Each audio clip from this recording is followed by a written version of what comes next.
Hi everyone, the topic for today is ACCA exemptions. There are so many students who have confusion related to the ACCA criteria for providing the exemptions for different qualifications.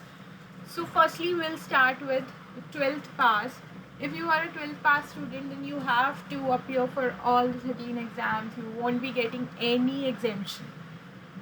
Then other category is commerce graduate. So if let's say if you are BCom pass or BCom honors pass, then you have to appear for 9 exams out of 13, and you will be getting exemption of 4 exams from F1 to F4. So F1 is accountant and business, F2 is management accounting exam, F3 is financial accounting, F4 is corporate and business law. So you have no need to give these 4 exams. Then third category is IPCC both groups.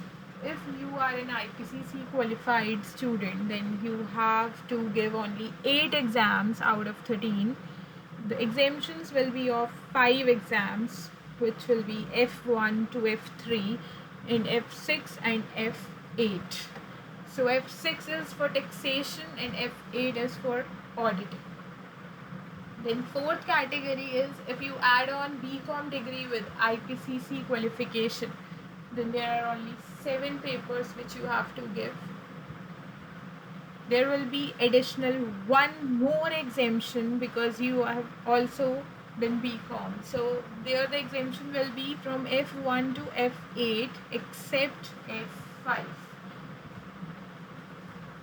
Then last category is CA. So if you are a qualified chartered accountant, then you have to only appear for 4 exams.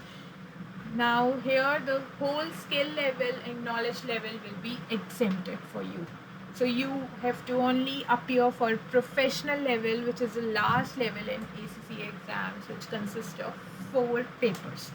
So this particular criteria is provided by ACCA, where it is sure that if you are providing these documents to the ACCA, they will give you the exemptions. But other than this, there are some cases which are based on a particular student.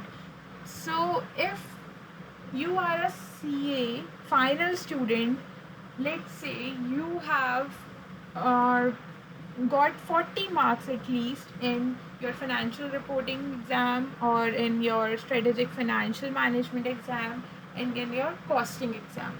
So you can also send these mark sheets to the ACCA, and they may verify those mark sheets and they may provide the exemptions related to these 3 exams as well.